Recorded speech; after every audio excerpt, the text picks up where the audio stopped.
Well, hello, Dreamcast guy. Welcome to the Back to the Futon podcast. hmm Big Um, fan, big fan. Big fan, huh? Yeah, I've watched a lot of these episodes, so it's weird to be on it, honestly. Oh, awesome! I didn't know you were watching them. That's cool. I was hoping to get on your Dreamcast cast, but that seemed to kind of disappear into the ether. Yeah, doing a podcast is a lot more work than people think. It's the time more than anything. What people don't even realize is before this, we did 20 minutes of troubleshooting with audio and video before we even pressed record, and Yeah. I realized I'll leave the podcasts to better people than me. I don't blame you, man. It's definitely time consuming, and if you do it wrong for a long time and you make it more difficult than it needs to be, like I did until you just told me how to not do that anymore, it takes. I mean, I had to watch every minute of the podcast at least like once or twice just to make sure that the audio is all synced and to make sure the video is synced up. And I had to go through because I don't know what camera you use, and I'd love to find out. But this thing, even though it looks nice, I still have a couple lighting issues and a couple other things I need to figure out. But it only shoots 30 minutes at a time. Oh yeah, I have that too. Yeah. So when you're shooting a podcast with this thing, it's like, oh, 30 minutes is up. Hold on, don't say anything. Let me. And then when you're editing, you have to figure out where those chunks are, and you gotta cut it Oh up. yeah. And it's like, oh my god. That's why. Did you know that's it's a tax thing? Apparently, these are photography cameras, and video cameras are a different tax thing. So that's why What? every camera can only film 30 minutes at a time. But you can hack them if you actually hack the firmware. Like one of the easiest switches is you can just turn that off. So I haven't done it myself, but a lot of my friends have just hacked it to disable that. I need to do that. I need to figure out how to do that because that'd be a game changer. Yeah. That'd be huge. Oh my god. That'd make editing so much easier. Because constantly I'm having to like, okay, well I gotta get that audio and I gotta cut it here and then I gotta move it over here and sync up the audio again. How do you sync up the audio? Just look at the wavelengths? Because that's what I do. I'll re-clap sync in the middle of stuff sometimes. Like obviously with a podcast, it's a little bit more difficult, but yeah. Or if you are just going by sound waves, then yeah, normally your P's and B's make the really strong spikes that are easy to line up with. Yeah, and with these, I have like OBS recording, and I've also got my Audacity recording. You've got your Audacity recording, and then I can just sync them all up and mute the video itself. All right, now people are probably falling asleep because we're talking about video Okay, yeah. editing. Oh, yeah. Nobody gives a shit. So let's jump into just some random stuff, and then we can talk about games and whatever, wherever this conversation goes. Hell yeah. The first thing that's on my mind, because I am a hypochondriac, and during the time Ebola was a thing, I was working at GameStop, and Oh, yeah. I had infinite time on my hands because it wasn't the holiday season, and I was in a relatively dead store. So for about 8 hours every day, I was staring at my phone, reading about all of the people getting infected with Ebola, coming back to the United States, and I'm like, oh great, I'm gonna bleed out of every orifice and die. Cool. And thankfully that never happened, and the news kind of just stopped covering it for some reason, even though Ebola is definitely still a thing. And if you search for news on Ebola, you'll find it, but it's not like the headline thing. It's like people got bored of this horrifying disease somehow. Yeah, it's weird that things just stop becoming news after a while. Like it's like, this war is boring. This virus is boring now. We'll just talk about something else. Yes, so now there's the new hit on the block, which is the coronavirus, which everybody's talking about, and it's kind of freaky because of how fast it's been spreading and how it's everywhere almost immediately. God knows where it is by the time this podcast comes out. I mean, it's already in Phoenix, so it's like a stone's throw away from where I live, which is pretty terrifying. And it's in California, and it's in Washington, and it's in Illinois, and it's in Japan, and it's a bunch of like other places. I saw there was a leaked video out of China today that's going around where this guy like just filmed what it's like in China right now, and he's like, if you call 911 right now, nobody even picks up. Like the virus is just so many people are sick, so many people are just down at the hospital working. He's like, if you go down there to even try and get a checkup, they won't even let you in the doors. Like, everybody that's infected is inside. So it's just like, it was like a young, healthy-looking guy, too. And he's just like, you can't get medical help right now. The entire country's just, like, ground to a halt. Wow. That's... I feel like China, of all places, was the place that it was going to happen, though. I mean, their population's so dense. I feel like India was another place that I was like, oh, well, that's obvious. That's going to be where it's going to start. Is it fatal at all? I don't know anything. Oh, yeah. I've been working this whole week. I don't know anything about it. It's fatal. I think it's not Ebola fatal, but it's definitely more fatal than the normal flu. I believe 60 people have died already from it. And those are just the confirmed cases, and this is coming from China. So we all know how much we can trust their word. Yeah, exactly. They think multiply it by 10 for every one death. Just multiply it by 10 to be safe. I mean, there are videos of people just collapsing in the street because they're not able to get health care, so they're just kind of standing there, collapse. Like there's so many videos of this. Even in hospitals, you're seeing people just collapse. I guess they don't even know what to do with the bodies yet, so they're just all over the lobby. I've seen videos of. I mean, yeah, you're talking about checkups and stuff. Why the hell would you want to get a checkup right now? Like, right. Why would you be like, I think I'm overdue for a checkup. Right now is a good time to do it. Let me just climb over these plague victims real quick. Hey, doc, I got this rash.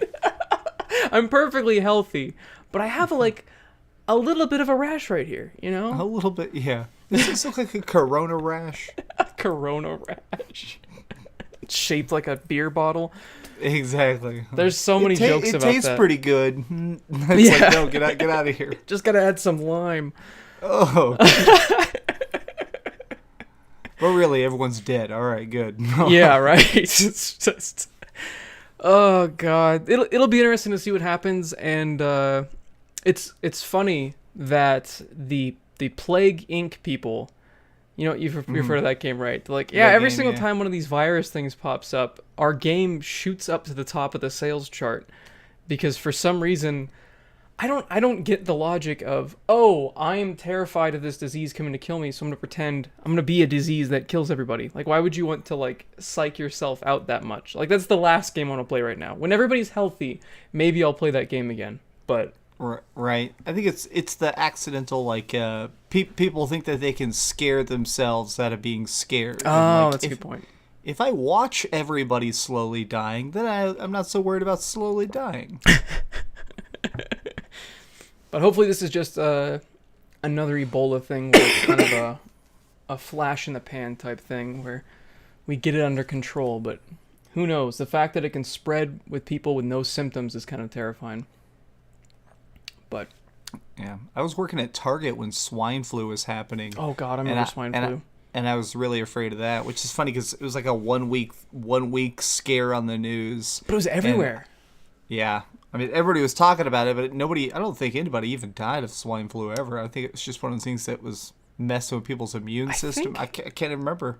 I'm pretty sure there were people that died, but it was old people. I mean, they die with just the normal flu. Old people and really young kids are usually at risk with stuff like that. I remember one of my friends got swine flu. A couple people in my school got swine flu, and he was talking about it got so bad that he started hallucinating a bunch of crazy stuff. Jesus. I mean, I had no idea. Yeah, it was a serious flu bug, but it was very quick. It kind of swept through, and I think did we have a vaccine or something, or did it just go away? I think it was one of those things that just naturally went away after about 10 days. So it was just a matter of getting everybody quarantined and healed up and get it completely eradicated. Which is strange because I don't really remember too many quarantines. Because, I mean, I was still going to school. It's not like I stopped going to school. I was still riding a school bus. I mean... Right. I mean, that's probably not a good idea when there's people that have a very infectious disease. Yeah, especially if it's in your area. Yeah, at the school. I knew the person.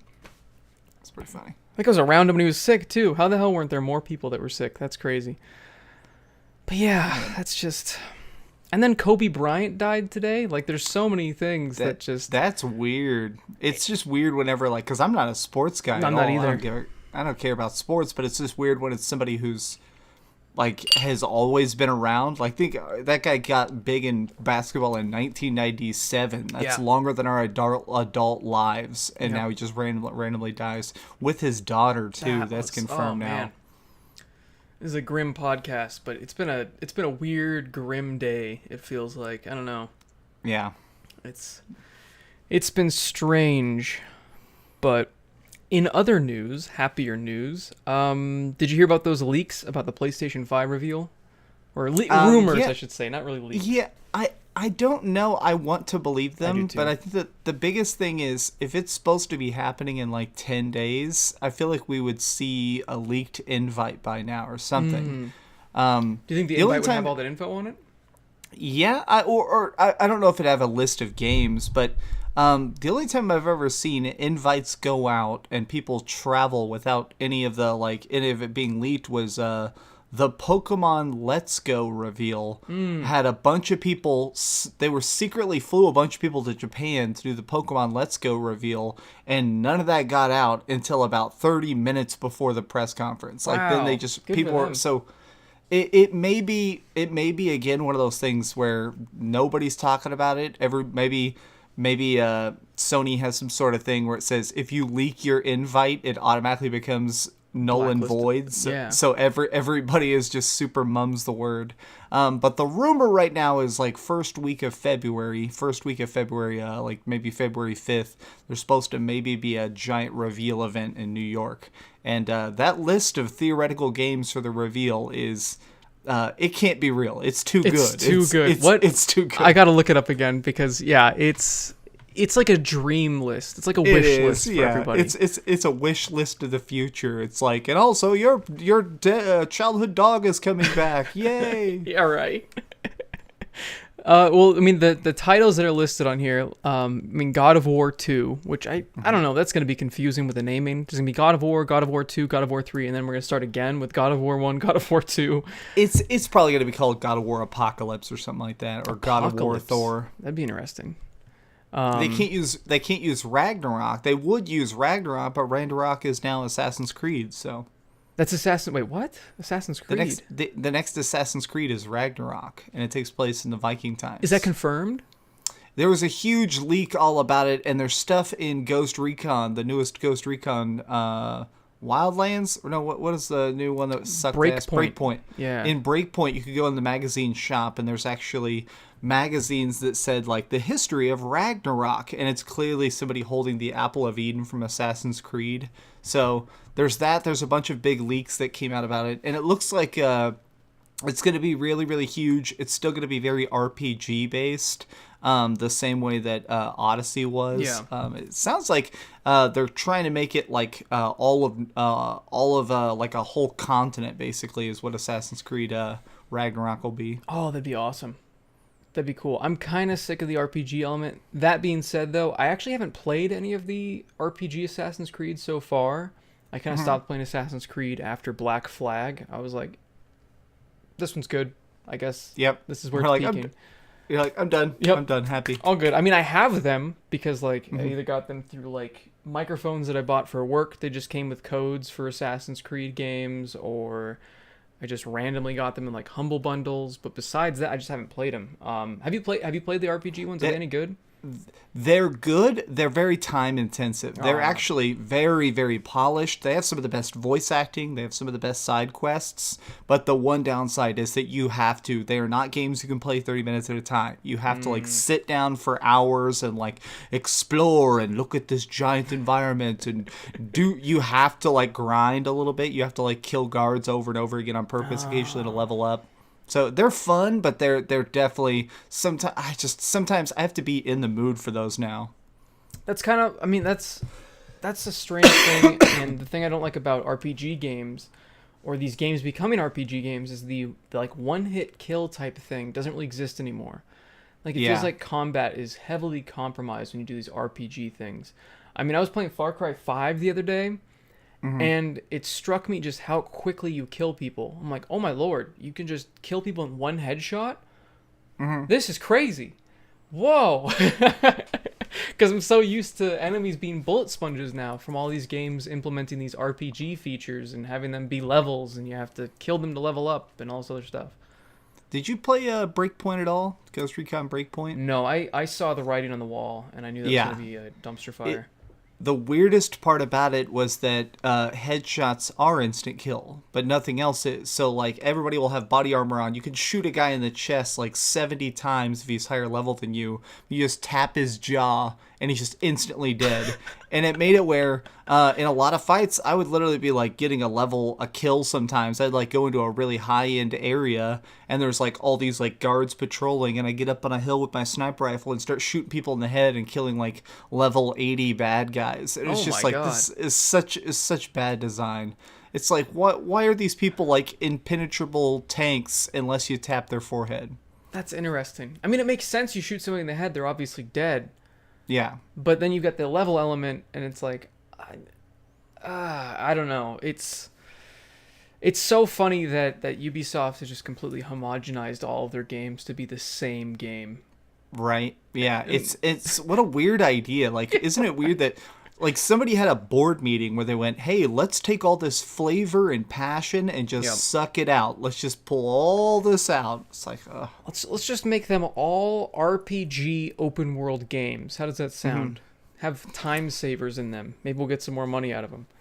Yeah, you have to uncover the entire map 6 times. You have to climb a tower every 4 minutes, so your character will die. It's like, Far Cry 5 actually makes fun of that. Now, I'm talking about Far Cry 5. I know it's super old, nobody cares about it anymore, but I just started playing it with my roommate because I'd never played it.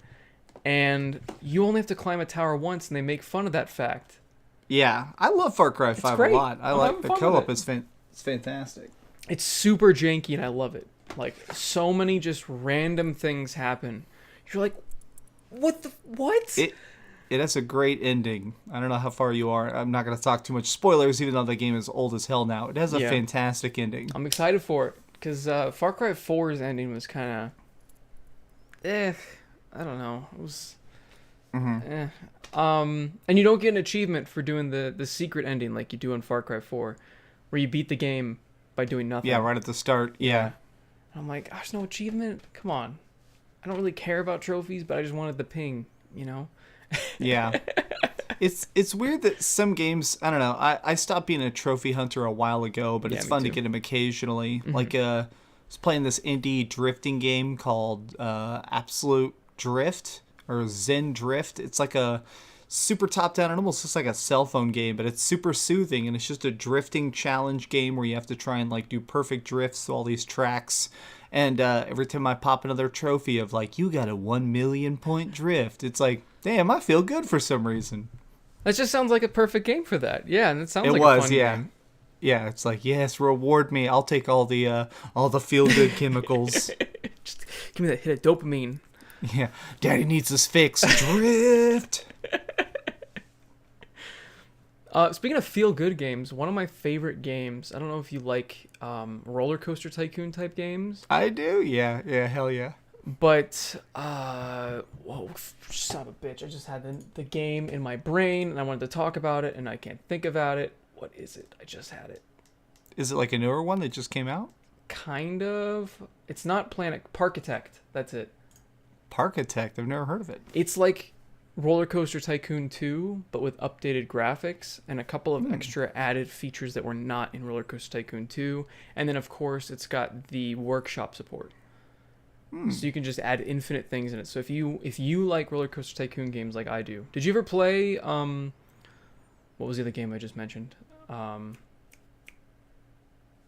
I only played Roller Coaster Tycoon. That was like the only of the parks. Yeah, that was the only one I played. Or I played Roller Coaster Tycoon 1 and 2, and I put hundreds of hours into them, but I didn't play any of the others. I never played any of those other park building style games. How come? I don't know. I think it was one of the things of it just wasn't around type of thing of like when Roller Coaster Tycoon happened to be around, I played it, and when it like left my life, it was kind of just like, okay, I'm not going to seek it out. I highly recommend you seek out Parkitect and Planet Coaster. Both are, if you're looking for like a game that you can just kind of sink a bunch of hours into and be relaxed and just kind of build whatever you want, those games are awesome. because you're just like, That I'm gonna sounds build great. this monorail over here, and then I'm gonna have, and then you know in Roller Coaster Tycoon 2 or whatever, you don't really have to worry about them stocking up or anything. The stores, they don't run out of inventory.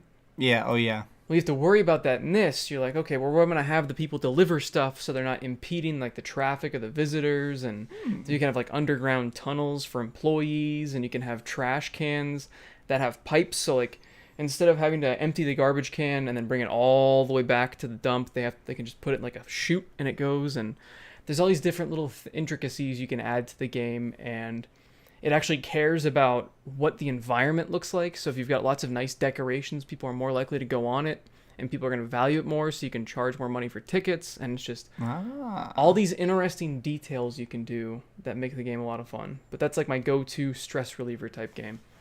That's super cool, man. That's pretty badass. I've still been playing my go-to. I've kind of pretty much quit it now, but I was playing a little bit of WoW Classic for a while there, and I was having fun with it. But it's also, that game is really old, and all the 15-year-old problems of it are starting to shine through. So Yeah. I used to play that for fun and just kind of like go around and like fish and stuff in Yeah. the game as my zen thing. But I don't know. I'm kind of at that point now where I don't know. It's not fun for me anymore.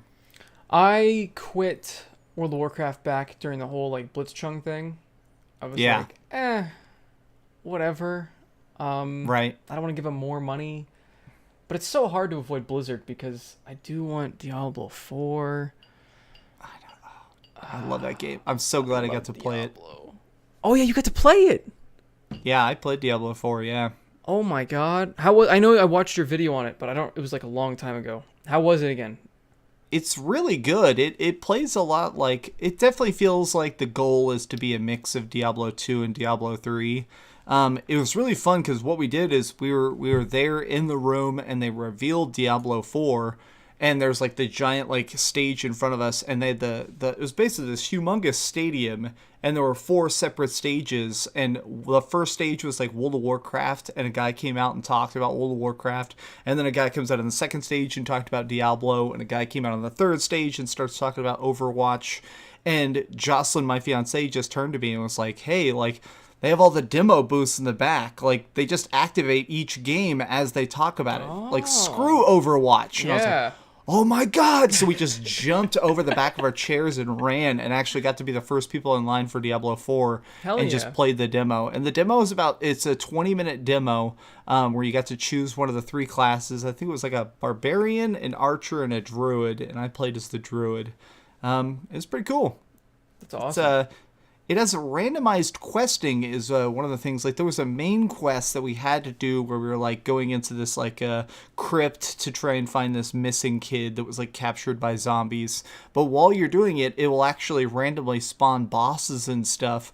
And I noticed that other people would occasionally come into our world. So like say you and I are in a party, we purposely are running around, we're the Dream Fanta squad, and we're killing shit and having fun, and then all of a sudden a huge demonic thing called the Belly Buster pops up. Other people who happen to be in that same spot of the map, but in their own private lobby, will like bleed through over into your world, and you'll fight that monster together and split the loot, and then they'll go back to their world. And it's one of those things that makes it feel more like a living adventure space instead of like okay, I guess we're the 2 heroes. So I thought that was such a smart little innovation. That's cool. That also kind of justifies the online only thing, whereas Diablo 3 is like, yeah, you're online only for no reason. It's like, yeah, you're not running any AI on these crappy freaking bots. Yeah. No, yeah, I mean they just run at you and you just murder them. It's still fun though. But yeah. Speaking of that, I got Diablo 3 for the Switch. I need to start playing that because you're the reason I bought that, because you just kept going on and on about how amazing it was, and I'm like, I have 300 hours on it on Switch, I think now. Holy shit. Holy shit. Part of that, I mean, I like getting gear, and I like that in Diablo you just get gear and get gear and get gear. Yep, you're just constantly, and then when you're done leveling, you're still leveling. You're leveling the Paragon now. Is there a max to that? What's the max Paragon? I want to say it's like 300 or 200. I can't remember. I think I'm getting there. Oh, okay. That's not nearly as high as I thought it would be. But still, I mean, that's still like a ridiculous level. That's cool. And then going back to do you still play Diablo 3 real quick? Just kind of. Yeah, I mean, play every I'll never be able to quit it. I don't do the seasonal characters. I did make a hardcore character. Me and Jocelyn together made a seasonal character this season and played it a little bit, but I just didn't want to give up my current character, and I think you have to make a seasonal character for each season type of thing. So I never did the full thing. You can reuse the same character for every season. It just has to be a seasonal character. Yeah. Oh, okay. You can make any non-seasonal character seasonal one too, I believe. Oh, okay, cool. It Yeah. just resets them. And Okay, then, I might do that. Yeah, and then I just have either like a fan or my roommate power level me to like whatever level, and then we just do like the adventure, do all the quests, and get all the unlocks. Because I don't know, some of these seasons have pretty cool pets that you get. Yeah. I think I got some stuff. I can't remember. I have a couple. I usually keep out the little chicken. Oh yeah, because they've got that on the Switch version. And the chicken collects all the gold for me. Yup. That's awesome. Does it transfer over to the PC version too? If you've got the Switch version, do you get the? Cuckoo? I don't think so. I think it's its own ecosystem. Damn it! I wanted a cuckoo on the PC. That'd be so awesome. I like it though, just because I like the couch co-op, and I also like that. What me and my friends will do a lot is, since we travel together a lot, we'll be in the airport and all turn on our Switches and sync up, and so then we can all run around, and I can be in town like selling stuff, and they're clearing the next dungeon, and I can just teleport straight to them. So just being able to play, it almost has like the Diablo online experience, but anywhere. I really dig that. That's cool. Does it have how well does it run split screen? I think it runs really, really well. It doesn't seem to have any real sacrifices. The biggest thing is that obviously it's hard to split screen handheld just because everything is so tiny. On a big screen, though, I think it runs really well. I've beaten the whole game multiple times now.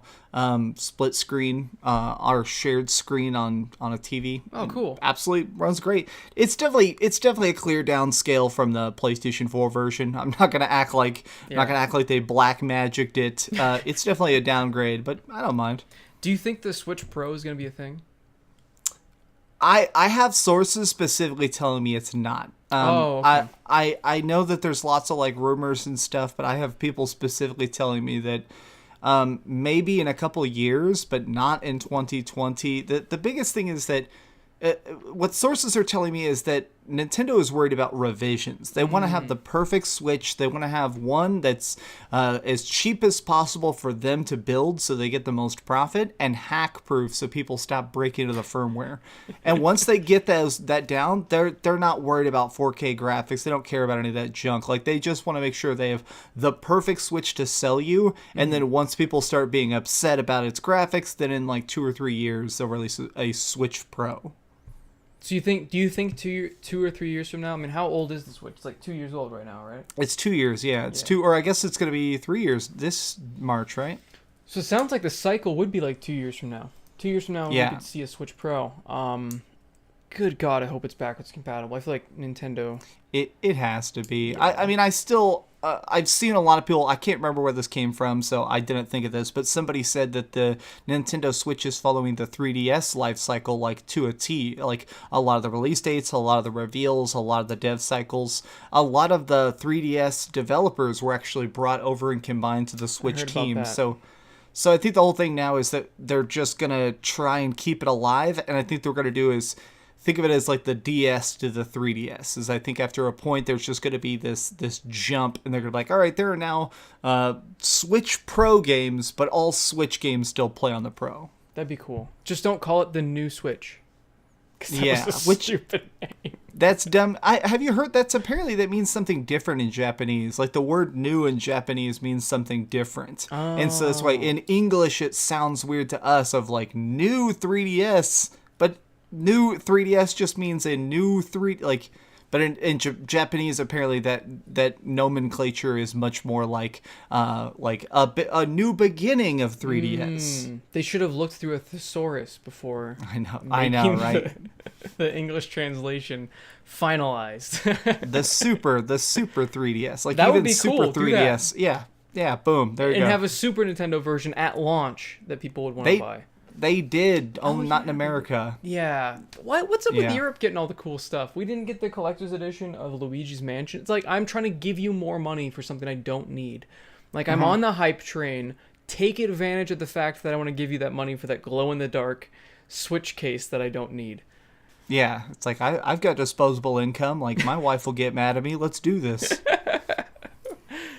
I feel like they've done that with so many different things. I can't think of another thing off the top of my head, but Well, so many of the special editions now only come out in Japan now. Like even Daemon X Machina. Like Daemon X Machina totally bombed here in America, but it was like a big mech game. If you pay like $300 in Japan, you could actually get a like robot built for your game in real life, and it's like that's so cool. And They're it's like, like in America, what? nope, not an option. That's crazy. Yeah. I feel like they could just ship it. I mean, shipping exists, you know? Why not? Right. Everything should have it on the website. Like everybody 100%. should have it like you buy the robot and then you buy the game in whatever language you speak. Like Yep. what you're not losing. I know, like, right? How hard? Nintendo keeps doing things that just doesn't make any sense. I mean, there's so many things that they can make a ton of money on that they just decide not to do, and there are decisions they make that are going to lose them money that they decide to do. Like the not being able to cancel digital pre-orders. It's like, what are you doing? What are you doing? Yeah, that's stupid. I still am blown away. 100%. And I know a lot of people disagree with this. We should have virtual console. We should 100%. have ubiquitous virtual console. I should be able to buy Chrono Trigger. I should be able to buy Final Fantasy VI. Like, I'm not asking for free. I'm willing to pay for these Yes. games one by one. Everybody is. Why not? Why not just have it? You own these games, Nintendo. I would happily rebuy a ton of GameCube games for the Switch. Yeah, That dude. would be Hell yeah. so sick. I mean, all this time we've been waiting for the new Animal Crossing. I could have been playing the original Animal Crossing, the GameCube version on my Switch. But instead, Hell they're just yeah. like, no, we don't want free money. We don't want that. Instead, they're too busy going after emulator sites and stopping people from canceling their pre-orders and not releasing special editions in all countries. I mean, North America. They're very busy. They're very busy making the wrong decisions. That's what I was thinking of. The collector's edition for Link's Awakening, where it's like the Oh yeah, the Game Nintendo. Boy. Oh, that was such a good. was That Game Boy was so cool. I was like, my I want God. that, but I don't want to pay all the shipping and all the added fees. Yeah. Like, I'll spend the extra $10-15 that they're paying, but I don't want to spend more than that. I already shouldn't be spending that extra money, but I may try and see if I could find just that case on eBay, because I bet Maybe I'll somebody find sold it. just the case, because I already own the game. Yep. There's no way I'd buy it again, but I mean, if I could get just that Game Boy case, it's so I love cool. that. It's so cool. Going back to the PlayStation 5 reveal event, do you think there's going to be a Spider-Man 2 game? I mean, there's got to be, right? Oh, absolutely, there has to be. I mean, it's sold 10 million copies. It's Whoa. crazy. Yeah. Spider-Man is now one of the best-selling PlayStation 4 games already, and it's only been out a little over a year. So The I game's think phenomenal. it is. Yeah, it's so good. And I love the DLC a lot too. The City That Never Sleeps. I'm so I played glad to all hear of that. those. They're super good, and I think it's pretty obvious. Did you got all the secret stuff, right? So you saw No, it. I just started playing the game again. It got, like, halfway through. basically shows Venom at the end. At the very, Oh, very, that's very so end, you sick. see like they are talking about Harry Osborn, and you see like his dad being like, "We're gonna fix you, Harry," and he like reaches towards this tank, and on the other side of the tank, you see these little black tendrils where clearly like he's infected with the Venom virus. So That's cool. yeah. So I really want to see a Venom, and honestly, I think part of what was so great about Spider-Man is that it had so many different villains, like the fact that we had the Green Goblin, and we have Shocker, and we have Kingpin, and we have Mr. Negative. It'd be cool to see like another Rogue's Gambit of like Spider-Man 2 is like another 4 or 5 villains. That'd be awesome. That'd be awesome. And I'm glad to hear the DLC is good, because I had the original game, and then I traded original game in during some promo during Black Friday. So I basically got all the DLC for like $5. I bought the game twice, essentially, because I got the Game of the Year edition. Nice. Yeah, So, dude, cool. I like the downloadable content because there's a bunch of new unlockable costumes and stuff. So I did everything. I have a full 100%. I have all the collectibles. I did everything and all the things. Nice. Yeah, that's what my roommate did too, and he doesn't do that for any game. So the fact that he did it for Spider-Man, I was like, this game must be really good. And then I I got like it. find it the backpacks. The what? The backpacks? Yeah, the hidden backpacks all over the place. I love little track and find crap. Yeah, I got so addicted to that. Like, I got the game, and that was the first thing I did. I was just like, oh, there's a backpack over. Oh, there's a thing over here. Oh, there's a thing over here. Oh, there's an antenna. I'm gonna go over here, and then I'm just constantly. It's like ADD. And that's my problem with games. I don't know if you have the same. I know you don't have the same issue actually. I mean, you beat so many games every year. Yeah, it's ridiculous. I've got laser focus. If anything, I have the opposite problem of you. Of like, I see a game and I can't quit until it's just super beaten, and then I drop it and I never go back. My problem is I just have like friends that'll want to play something, and they're games that you can't beat. I mean, like my friends are like, hey, you want to play Call of Duty? Oh, I want to play Halo. Oh, let's play this. Oh, let's play TFT. Oh, now Legends of Runeterra just came out. Oh, I'm going to play some Magic Arena.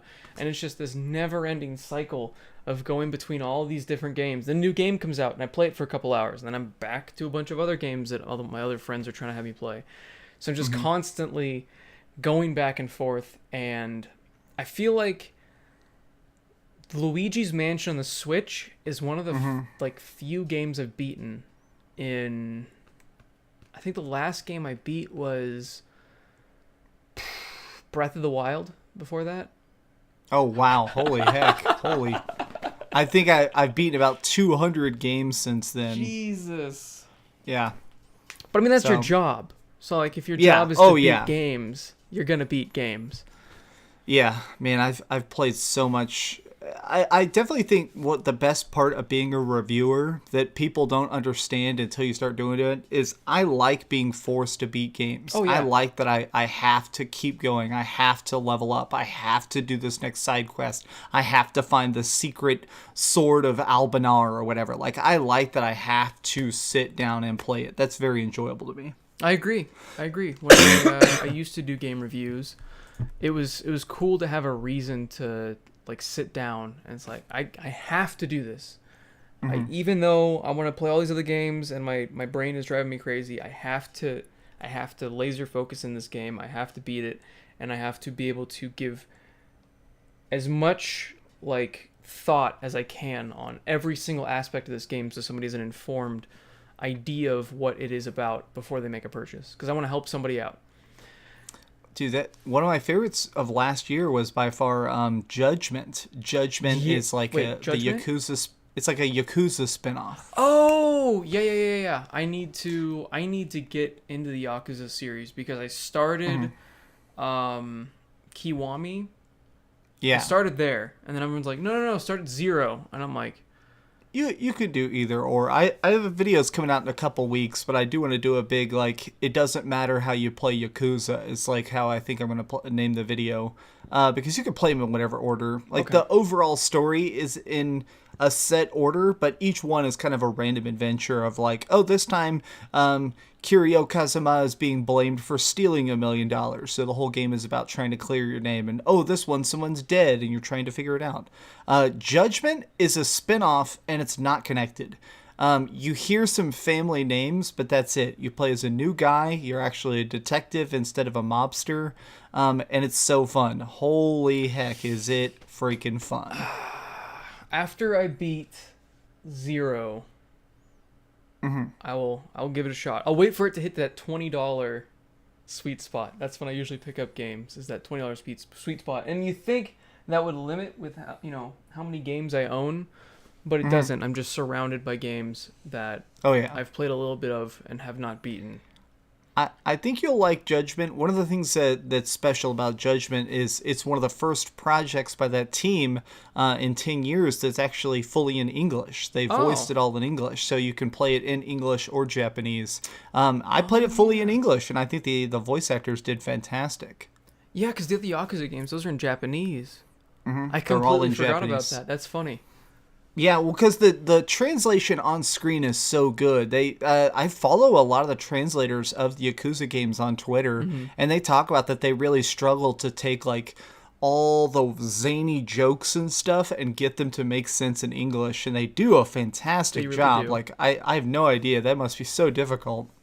That's all. I mean, I guess if you know the culture, you know how to kind of twist it twist the language a bit. But that's, yeah, I mean, that's funny. That's something you really don't think about when you're thinking of translations, is taking a joke from one language to another, because there are words that don't exist in one language but do exist in another. I mean, that's such like a mind fuck to think about, is how there are words that can't be translated. Like, what does that even mean? Like, oh yeah, but I can't really explain it either because it's just in this language. Or there's certain jokes. My older brother does a lot of translation work, and he talks about that there's weird problems you want to think about. Like, in Japanese, 4 is bad luck. 4 is it's like lore, and it sounds like their word for death, and so people don't like to say the number 4. The same way that in English, we don't like the number 13. 13 is bad luck, and so even our buildings don't have a 13th floor. It automatically goes 12 to 14. So if you're translating a joke about somebody going to the unlucky floor of a building, do you make it lore or do you make it 13 because it'd make more sense in English? And that's like a struggle that a lot of people have of like, how do I make this joke fit with the English audience in the appropriate way? That makes sense. Especially when you put it that way. That makes me think, though, where did that whole superstition of 13 come from? It's from the seafaring days. I read it a long time ago. I can't remember why, though. Why if it's like every 13th trip ships went down. I can't remember. They just noticed, like, it's funny, whenever you look for a pattern, you're going to find it. So that's probably what they did with the whole 13 thing. Now, going back to the rumor, I don't think there's ever going to be an Order 1886 sequel.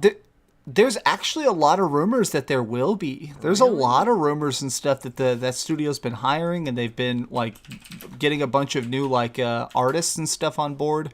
It's really weird, and the first game certainly wasn't great, but sometimes that's one of the most bizarre things about Sony, is that Sony just picks projects and just funds them, Like, did you hear there's like a story now of when they were making this God of War 4, while they were making it, Shuhei Yoshida's job was like the taste tester of Sony, and he would actually fly to studios and play your game as soon as it was playable and basically tell you whether it was good or whether it was bad. And he flew and played it. He like meets up with Cory Balrog, and they're playing like the new version of God of War, and he said it sucked. He was like, "This is terrible. Like, the controls aren't fun. The combat is bad. Like, why do I have a little squealing kid follow me around?" And Cory Balrog was like crushed. Like, what do we do? And they spent a long time and they fixed it and made it the amazing game it is today. Wow. And I think that's kind of the thing, is that Sony, like, clearly Sony didn't like it, but they kept funding it, being like, well, like,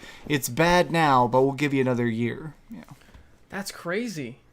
I know, yeah. Especially when you see how good it is now. It's so funny when you see like there was a bad version of this. Yeah, right? It's another game I haven't beaten. I haven't beaten God of War. I need to. I had so much fun when I was playing it. I'm like, this is so great. But I kind of overwhelmed myself because like I don't want to miss any secrets, so I just kept like exploring every inch of the map. Oh yeah. And I'm like, I gotta start progressing though. So I'd start progressing, but then I'd immediately go back to, well, I almost missed over here. Mm-hmm. But I need to get more runes, and here's another puzzle I gotta figure out. Exactly. I just was like, I don't want to miss any like cool, items or anything like that. I don't want to miss an upgrade. Maybe I'll be under-leveled and the game will be more difficult. I don't know. I just kind of psych myself out of some games. Did you unlock the other weapon? I don't think I even got that far. I know what you're talking about. Yeah, you get the Blades of Wrath back, and it's such an epic moment of him like getting the Kratos blades again, and just being like, all right, ho's mad. Now you're screwed. Yeah. Like, you thought I was mad before. Wait till I trim your beard with these motherfuckers. He's just a bitter old man. Like the whole game, it's so good. I love it. I love that. It is, and that's why I really want to see more of it. If you beat the game, you can like get an ending, and it's a great ending. And then optionally, you just go around and keep playing the game. If for some reason you walk all the way back to the beginning of the game, and walk back into your house, you actually get a special cutscene where they decide like, all right, like it's the end of our adventure, boy. Like let's rest. We've earned it. And they lay down and go to sleep. And Kratos wakes up in the middle of the night, and there's a big storm outside. And he walks outside, and you just see what looks like Thor. You see the Norse version of Thor standing there, and he's just got like a giant hammer and lightning striking. That's awesome. And he's like, "Who are you?" And then the game just ends. So it seems like we're gonna actually fight like the whole Norse pantheon. That's awesome. Oh man, now I really have to beat it, especially if there's gonna be a second one. Like I gotta catch up. Oh yeah. So many games I gotta catch up on. Like I never beat Horizon Zero Dawn. How do you not beat Horizon? Because I got the game. Actually, no, my buddy got the game. I borrowed it for a bit. I gave it back to him, and then the disc vanished. And then I bought the Game of the Year edition. I haven't even opened yet. So At some point, I will open that game, and I just need to start streaming games again. I feel like that'll be a good way to get me to beat games, because that's what got me to beat Luigi's Mansion for the Switch. I was like, I'm gonna stream this game, and because I'm streaming it, I have to just keep playing it. You know, people want to see the end of it, so I guess that's one way to motivate myself. Yeah, Horizon is a great streaming game. I think a lot of open world stuff is good for streaming, but that one specifically, just because you can go around and gather herbs and make potions, and then do all the side quests to get all the laser armor. Like, it's definitely a game that's like very stream friendly. Good. That'll be down the line then.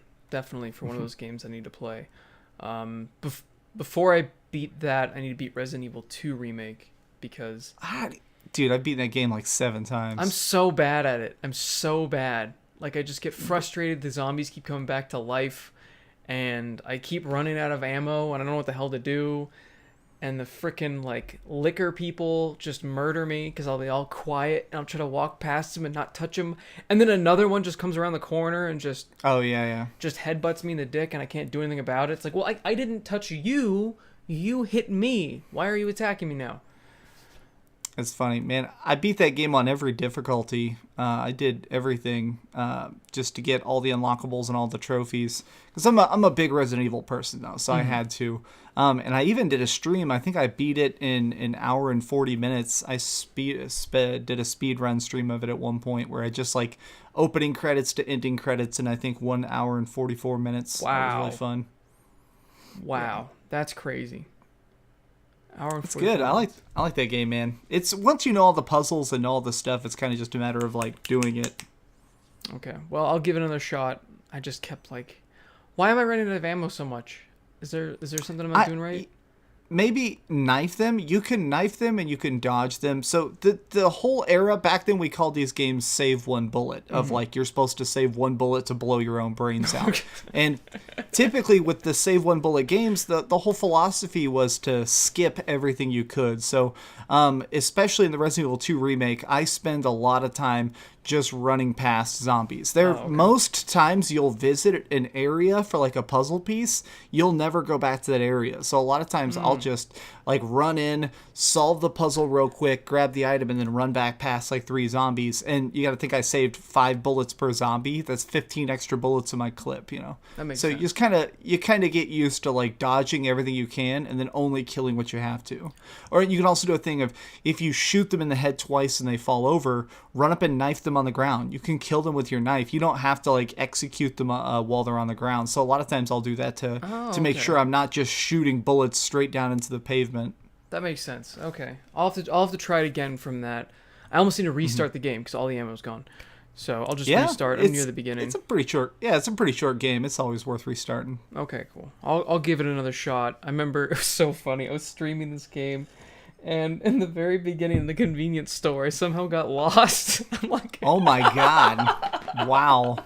I'm like, oh my god, I'm a game journalist. What's happening? I can't even leave this convenience store.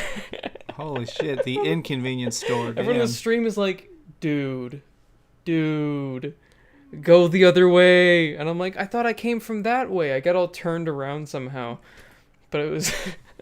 I love the mental image of you just in there just being like, help, I need an adult. Help. There's zombies in here. Yeah. You just get the Goofy mod. Yeah. Oh god, yeah. Those are good. I really like the naked Mr. X one where he's wearing the little Speedo. Have you seen that one? It's really great. And he looks like a giant greased up blue bodybuilder, but he has the same face, so he just looks so serious about it of like, all right, let's do this thing. Like, oh, no. I like the X gonna give it to you. Yeah, I was the gonna one say. where the blast X gonna give it to you at all times. That's That was so good. That reminds me of the old Slenderman days where you'd like hear the give me $20 thing behind you. Did you remember that? Oh yeah. I don't. I was never really into Slenderman. Oh, okay. I remember when it first came out, it was like this free to play game that it was like shrouded in mystery. Like, why would anyone just release this random downloadable free game? And the first time I played it, I was at my friend's house at the time, which was like way out in the boonies, and it was like surrounded by trees. Oh, hell no. And his speaker system on his computer was like surround sound, and that was quite the experience. Oh, and it was raining outside too, so it was just like this whole ambience type thing. It's like you're in the game. It was awesome. It sounds awful. The first time I ever saw Fatal Frame was at a friend's house, and my friend was playing it, and she was good at it. She was like one of the few games she had, and she was playing it. And then I had to walk like a block home, and I was just so afraid of like awful.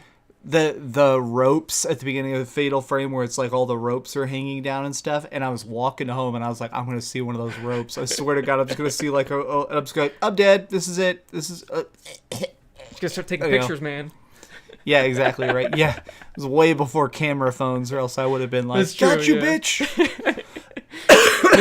Maybe that was like the flip phone era. You could use a flip phone camera. Did they have... Right, except I was poor as hell. I didn't have a flip phone. I should have just done this and been like, I got it's you. the idea, yeah. Bitch! Mental pictures! I'll remember your face. I mean, speaking of horror games, I know you made a tweet about the new Silent Hill rumor. How there's like 2 games. I ended up I made a video about it just now. Oh, cool.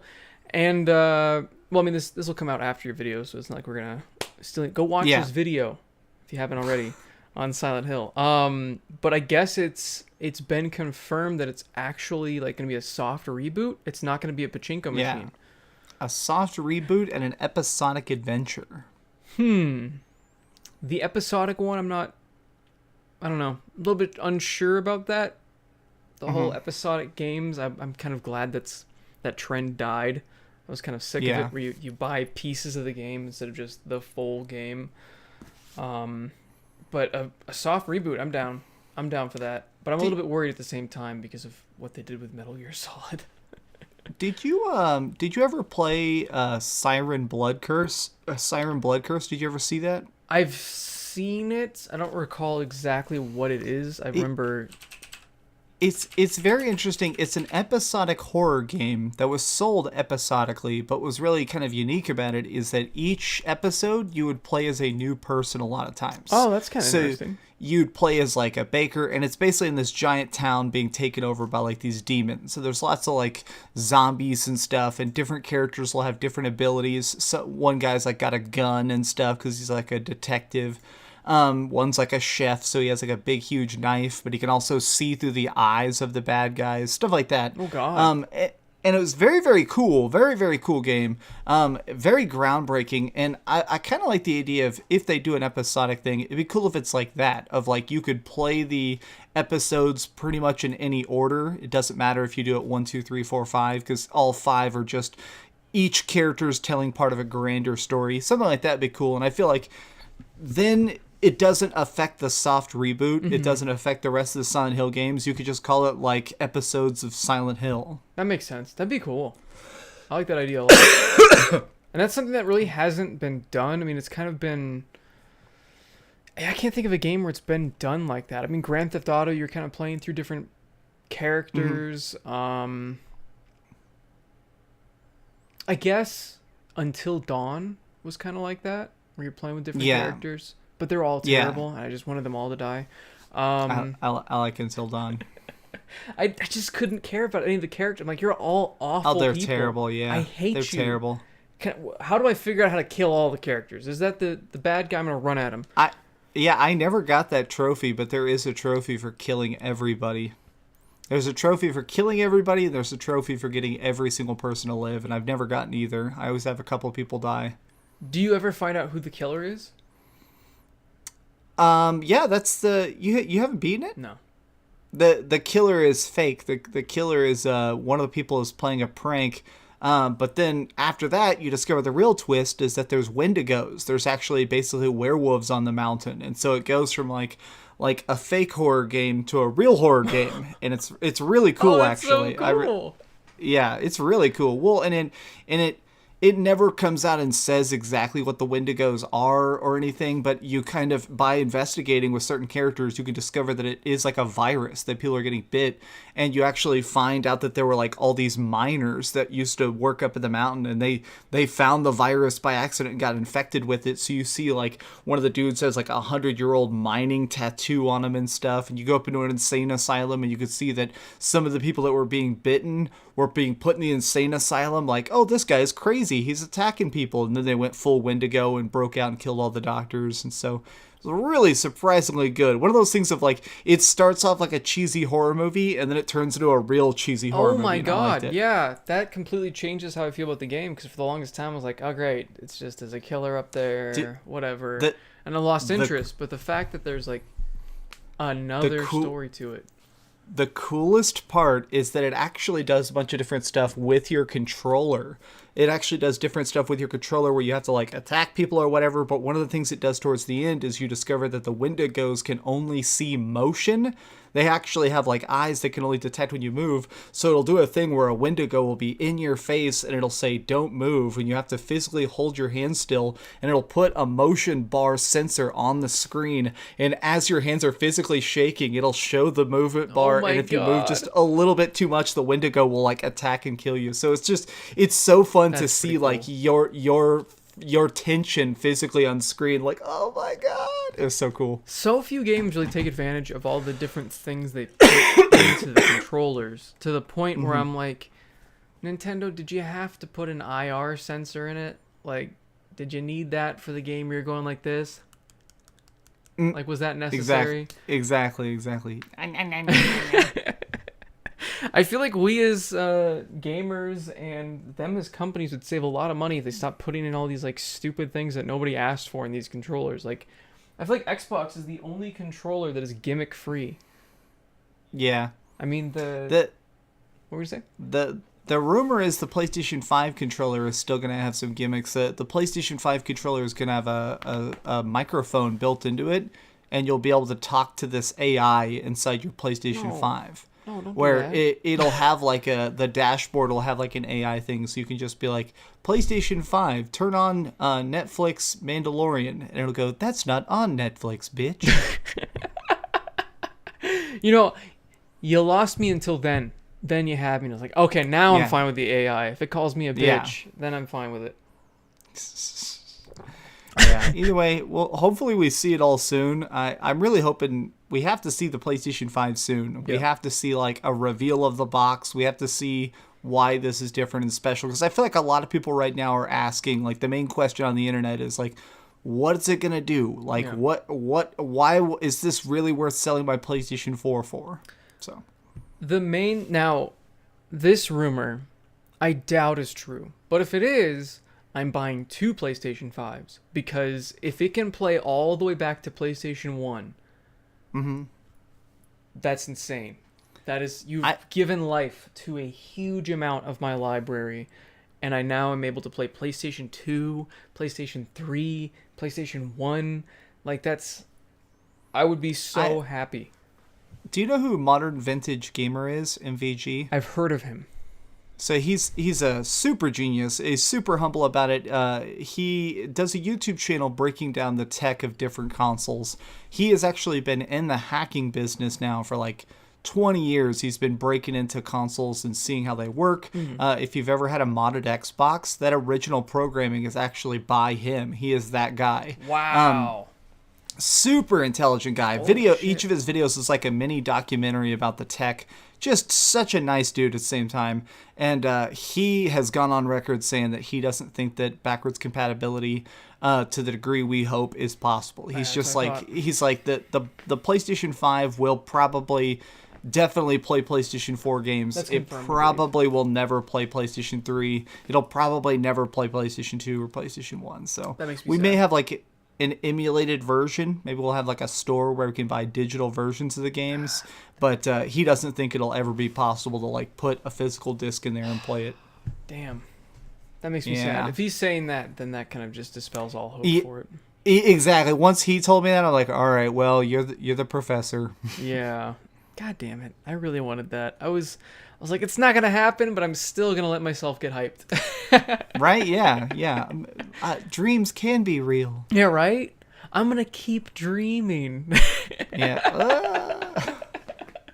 I had to do it. You set me up. It's true. It's so funny how I came up with that stupid catchphrase like so many years ago, just like off the cuff, like, oh, I need a catchphrase. I'll come up with it. And now I'll be at conventions and fans will walk up and be like, oh my God, it's Dreamcastguy. Keep dreaming, man. And it's like, oh, it's that thing I made up. Whoa. That's awesome. That's so sick. How did you come up with that? Do you remember? I'm Dreamcast guy. I needed a sign off. I mean, literally, there's no magic or mystery. It just literally was like, keep dreaming. There you go. Look, it's a dream. I'm Dreamcast guy. Keep it up. You know, there's nothing to it. My horrible outro came from, I originally would say, because I liked when people would kind of sign off and be kind of positive, like, have a great day. So I would say, have a fantastic day. And then somebody in the comments, like a long time ago, I don't remember who it was, like, how about a fantastic day? And I'm like, that is so stupid. I have to use it from now on. my whole What's Up Gamers, that's from a comment. For the first like year, I do What's Up Guys Dreamcast guy here, and someone was like, hey man, I love your videos. Like, I'm one of the 20 subscribers or whatever. Like, the redundancy sounds weird, so I just changed it to What's Up Gamers. That works. I mean, that's who's watching your channel. It might as well. Right? Yeah, I know my demographic. Let's see. I don't know if you want to talk about anything else in this list, just because it's most likely not going to... Oh, you know what? One thing I did want to talk about, because I saw you also tweeted about it, was the Demon Souls. Yeah. I've heard a lot of rumors. I fully believe that's real. Oh, 100%. It's gotta be. 100% I think it's real. I think my theory is that's the secret project Blue Point Games is working on. Who's Blue Point Games again? Blue Point Games made the HD remake of Shadow of the Colossus. Oh, okay. That was pretty good from what I heard. That was really good. It was really good, yeah. And after that, they really scaled up, and they're still scaling up. I think they're up to like 90 employees now, which is actually a pretty freaking massive team. And we know they're working on something, so that's why I think it's got to be Demon Souls, because that game does need a lot of work. They're going to have to rework a lot of the dungeons and stuff. So I think it's that, and I've heard some people think that Demon Souls wouldn't sell, and I think it would. Demon Souls wouldn't sell? Because it's old. It's definitely the most raw of all the Dark Souls, Demon Souls games. So especially after Sekiro, it'd be weird to go back to the earliest. So that's why I think that they'll do it, and I think it'll take a lot of work, but I think it'll be great. I think it would sell pretty damn well, because I feel like From Software is really the only people that are making these games. Like, there are a couple other companies that are trying to make Souls-like games, but they're the ones that just kind of do it perfectly each time for the fan base. I mean, I don't really know of another Souls-like game that is even close to the popularity of Dark Souls, Bloodborne, or Sekiro. Right. Surge is like 10% as popular. Yeah. But even then, yeah, that's like literally 90% behind. Yeah, and I've that's kind of a niche. Like, people are just desperate at that point. Like, I gotta have something. And there's that other, like, anime one that supposedly is pretty good, like Code Vein, I believe is what it's called. Code Vein, yeah. Yeah. I am trying my hardest to get into the Dark Souls series, because everybody that gets into it loves it. They're like, oh, it's one of the best games I've ever played. And then I try to play it, and I make a little bit of progress, and then I get frustrated, and then I stop. And then I come back, and I try to make a little bit more progress, and I get frustrated, and I stop. What is the key to success with getting into Soulsborne games? The biggest thing is play them backwards. I definitely say to play Dark Souls 3, then Dark Souls 2, and then Dark Souls 1. And I say it because they actually started a lot harder and they got a little bit easier over time. They're still pretty tough, but I think Dark Souls 3, every boss in Dark Souls 3 has a trick. Every boss you can beat at level 1 in Dark Souls 3, because a lot of them will have like it'll be a giant, and the giant's super powerful and smashing you, and it turns out that if you break his bracelets, it'll take off like 90% of his health. So a lot of them will have a trick, so it makes it where you are more free to level up at your leisure. You're more free to like use the weapons you prefer. Then go to Dark Souls 2. Dark Souls 2 is a little bit different. It's got a little bit more winding maps, but I think that gives you more freedom to explore. And the Dark Souls 1 is definitely the harder one of like, you screw up on a boss, you'll die real quick. A lot of the dungeons are very difficult to navigate. So I think playing them in reverse order kind of gets you acclimated to the difficulty better. Where does Bloodborne and Sekiro land on that list? That's tough. It's hard to compare their difficulty because both of those are a lot faster. They're both way faster. I would say you can play them whenever you want, though. I know a lot of people who beat Sekiro before all the others. Maybe even do that. I definitely think that Bloodborne can be easy. The big thing about Bloodborne is the whole blood system, where when you're hurt, you can actually attack somebody and get your health back. So you can actually play all of Bloodborne without blocking ever. You can play the whole game without a shield.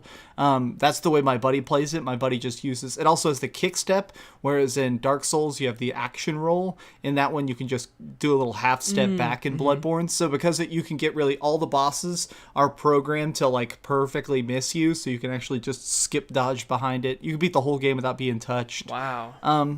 But it's all those games are just about practice.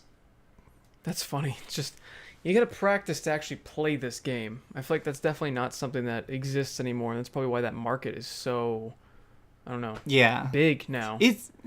It's also why people get so into the New Game Plus. There's New Game Plus, and nobody talks about it like outside the Dark Souls community, but every time you beat those games, you can go right back to the beginning, and everything's 10 times harder. So you just keep starting it over, and people do like New Game Plus 5, and so all the enemies have like literally 17 times the health and stuff. Oh my god. And you'll be slashing for like 600,000 damage and stuff. And it's really, and the Dark Souls community loves that. The Dark Souls community loves to just like constantly turn up the pressure more and more. Sounds kind of like Diablo in that fact, where you're just constantly you get better gear and you get more powerful, so you turn up that dial to make them a little bit more difficult to kind of match with your power level.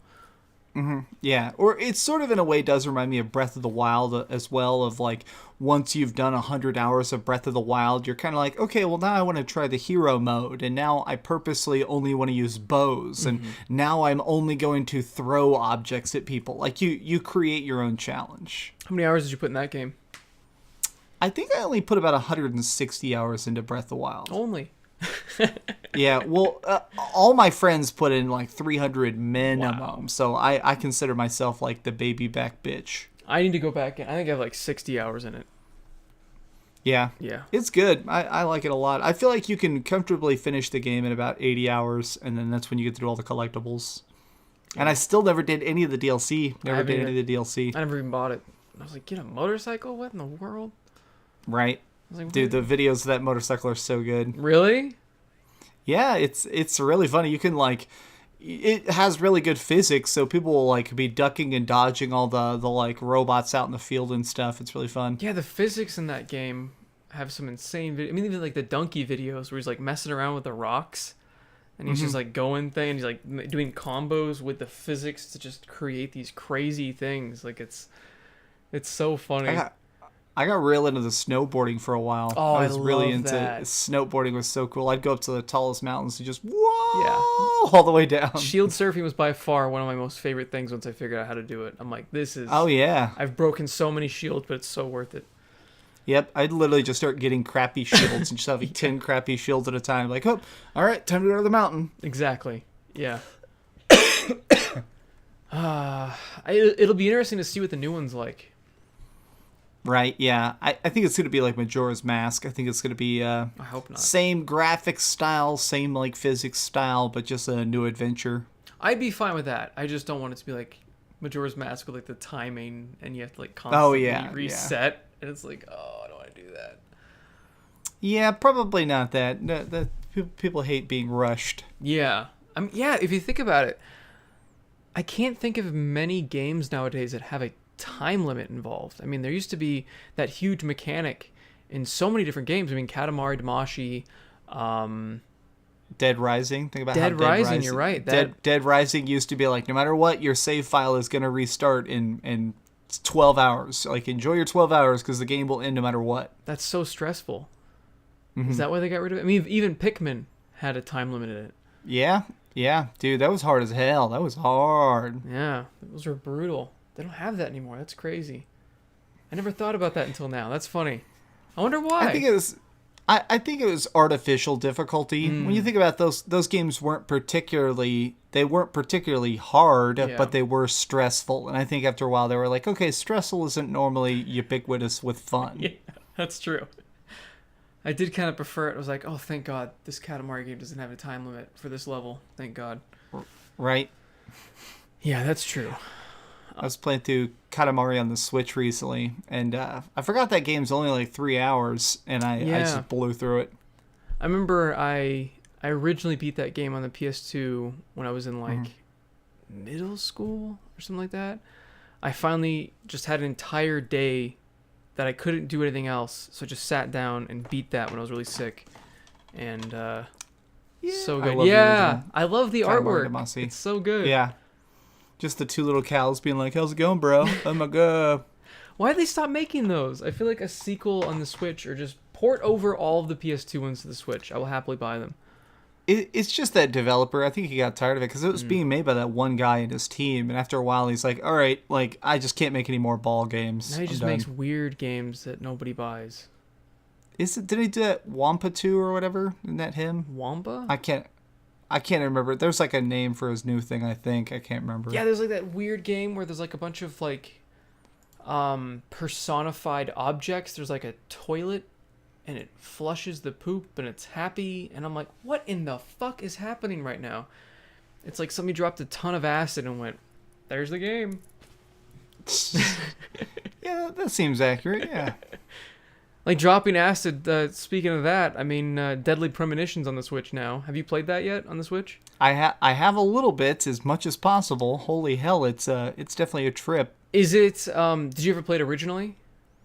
No. Oh, okay, so this is a new experience for you, because I actually did play it back on the 360 when it was like this weird $20 release title. And I was like, what in the world is this game? So I just randomly picked it up on a whim after reading the Jim Sterling review on Destructoid way back when. I was like, 10 out of 10. All these other people are giving it like just terrible review scores, but it's only $20. I guess I'll give it a shot. And then we're playing it and I'm like, what is this? How did this get made? This is the strangest thing on the planet. Everything from the dialogue to the fact that your car can only go a certain mile per hour up to like needing to get gas, and then you're talking to yourself, but nobody else seems to know that you're talking to yourself. It's such a trip of a game. Yeah, it's stuff like this, so it's from such a different time. Like, that stuff just can't exist anymore. Well, I don't know. That guy's still making games. They're still pretty trippy. That's true. It's true. That man's getting paid. Yeah, especially with all these re-releases that he keeps doing. I mean, it's been re-released on the PS3, 360, or it was on the 360 already. PS3, I think it got on the PC. Surprisingly, it skipped Xbox One and PS4. That's interesting. I didn't think about that. He's like, I'm not even gonna bother. Yeah, right. What did you think of this generation as a whole? Because I thought it was really, really good. Yeah, I really enjoyed the whole PlayStation 4 generation. I feel like the PlayStation 4 generation. Yeah, well, you know what I mean. Sorry, the PlayStation 4, Xbox One. I feel like what we had was the I like to call it the indie renaissance, which is, I think, game development tools were cheaper than they've ever been.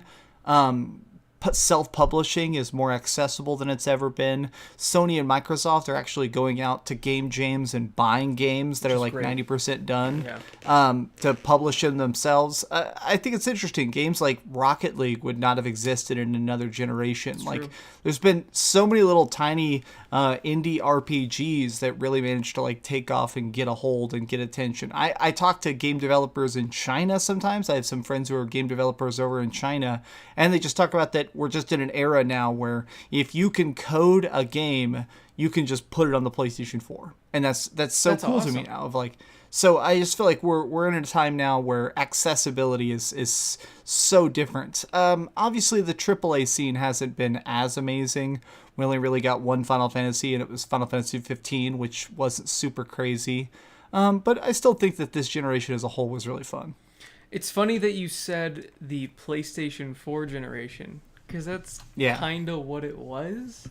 If you think about it. I mean, you look at the sales of consoles and you look at the games that came out.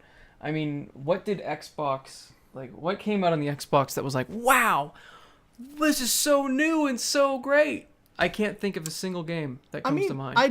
I do think the Gears of War games have gotten bigger and better, and I really liked Gears 5. But really? Yeah, it's hard to say. That's definitely not new. You think they've gotten better over time?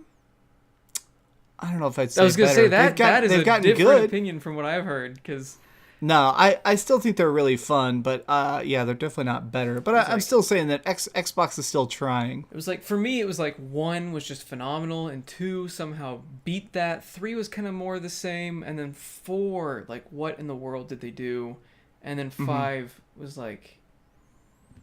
For me, it's like 1, and then 2, and then 3 was a huge step up, and then Judgment was beneath the floorboards. That's not... It's so bad. And then I think 4 I like almost as much as 2, and then I think I like 5. I like 5 about 5% more than I liked Gears 4. Yeah. But I mean, compared to 2 and 3, if you're looking at just multiplayer, it feels like the entire series just shat itself. Does it? I like the new speed and pacing. I like the new weapons a lot. I like the new maps. I think the whole verticality really kind of changed. I like the new games a lot. They're definitely different, and you could tell that they're not nearly as competitive. Like the way the online community for those games died so fast. Oh yeah. So clearly it just didn't have the legs anymore. I guess I'm just sick of, because in like 2 and 3 you could just unlock things by playing the game, and then it's kind of frustrating. Like 4 had loot boxes, which is somehow the loot boxes were better than what was in 5, because in 5 to unlock things you have to do like this weird battle pass thing that resets and you have to have a totem, and you can only have one totem at a time, and you have to complete all these certain challenges during a certain amount of time, otherwise you miss the character forever. Like it's so baffling how they do these different unlock systems each time. And another thing I noticed, sadly, with a lot of these games that have been coming out, is even though they get bigger and better, a lot of them start losing like details that I notice. Like there was a lot of gore that was kind of missing from 4 and 5. Like you couldn't headshot somebody and have their brain go everywhere and skull fragments. Like you think with the when you used to chainsaw people in 2 and 3, you'd actually see their guts spill out, like individual parts of intestines would fall out and stuff, and that definitely doesn't happen anymore. You could see like their rib cage and all their internal organs. And does it sound weird to say that I missed that? Like it's so weird to me that they would remove detail from a more powerful system and a newer game. But instead, it seems like that's the common thing, is that they're removing details. Like in Grand Theft Auto 4, you bump into somebody, they don't just start punching you in the face. But in Grand Theft Auto 5, everybody's hostile to you for literally no reason. Did you see it? There's like that clip going around on Twitter that's so great, and it's like Grand Theft Auto 5, and the guy's playing it first person, and he walks up, and there's a guy standing outside of a store, and he pushes it. The guy's like, "Hey, buddy, fuck off!" And he like pushes him again, and the guy goes, "That's it, you're gonna get it." He puts his hands up, and all of a sudden the character gets out a gun, and immediately the guy goes, "I would like to apologize." Have you seen that? And No. the clip was just called "I would like to apologize," and it's just so instant. Like I need to cue this up for after this because that needs to. I need to see that. If you just search "I would like to apologize" on Twitter, you'll find it. It's so good because it's just so instant. Like the gun gets out and it's just, "I would like to apologize." Oh, it's only 16 seconds. That's so funny. Yeah. It's so good. That's pretty funny. I mean, there are a lot of cool things too about the multiplayer, but at the same time, it just feels like a job at one point. Yeah. You know, I mean, Grand Theft Auto 4, you felt like you could just kind of do whatever you wanted, and Grand Theft Auto 5 is like, that'll be $50. Grand Theft Auto 5 is a business, and I think that's kind of what sucks about it, is that it doesn't exist for fun. No. It's not trying to be like the crazy coolest thing on the block. It's trying to be fun enough that you'll keep buying shark cards. Yep. And I saw this video that was recommended on my feed, and this is what kind of also sparked this discussion, besides the fact that, I don't know if you've watched Crowcat at all. Crowcat? I don't think I have, no. He basically, he'll compare, older game to the newer game. He'll compare the E3 gameplay to the real gameplay, and the exact areas they're showing on the E3 trailer as opposed to what it looks like in real life. I mean, Watch Dogs was, of course, a big example of the difference between E3 and real life. Another one was The Division, on like all the different changes. I remember he did one on BioShock Infinite, showing like all the stuff they changed in BioShock Infinite. Yeah. I mean, it's amazing how much we're lied to.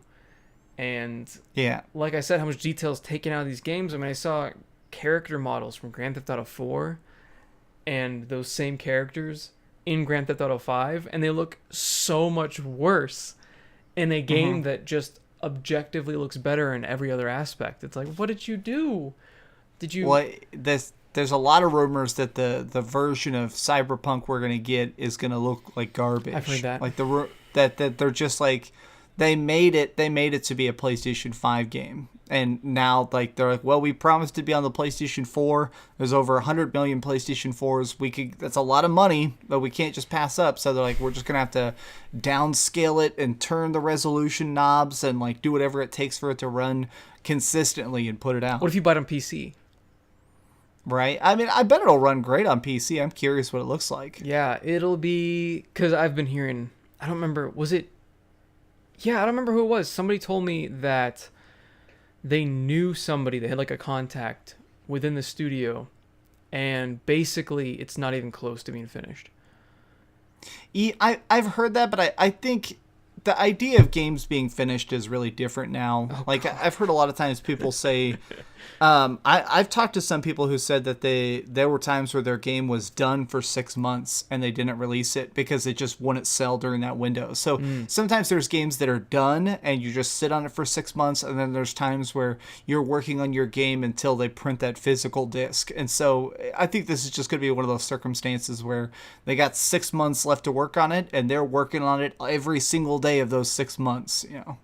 What I heard was that it's not Anthem level bad, but the amount of, like, they kind of oversold what they wanted the game to be, and they were overly ambitious, and because of that they're running behind on a lot of different things. So they're going to be working every hour of every day, and that's why crunch time is still going to happen, because they just kind of, I don't know, they hyped themselves up too much, and they gave themselves unrealistic expectations, and now they have to fulfill those.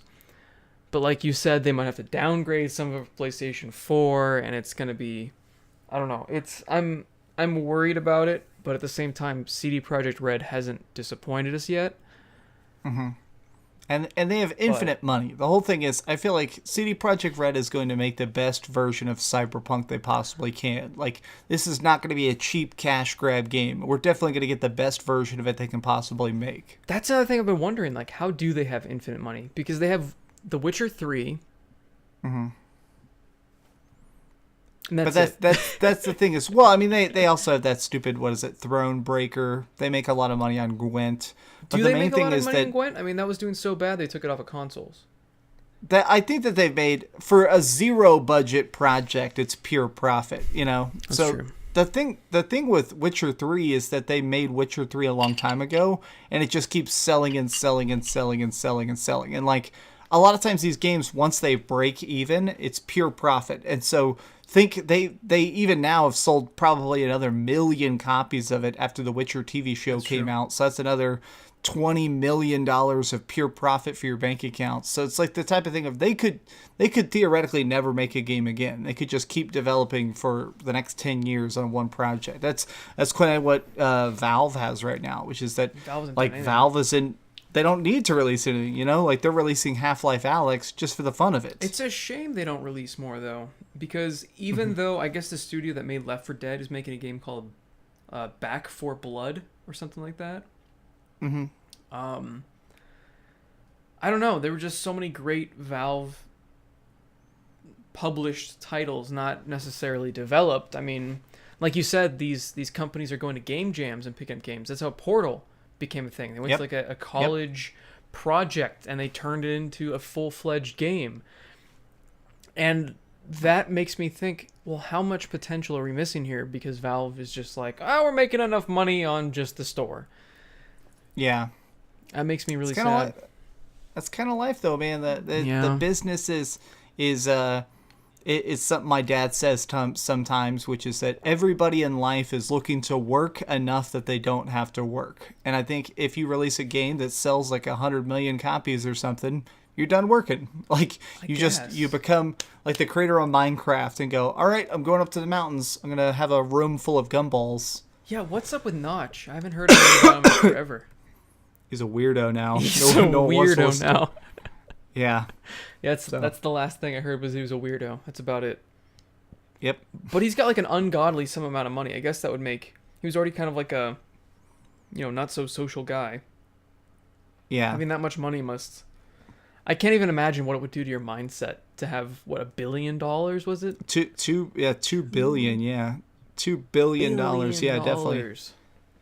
It's so funny too, because I'm sure it's just completely. He was tweeting about it a while ago about like it's just he can't talk to a woman in a normal way or anything. It's like everybody. I assume everybody either wants my money or they want to sell me a game, and I just don't. I don't want to do it anymore. Wow, that's depressing. Yeah. He achieved his dream, and it backfired almost.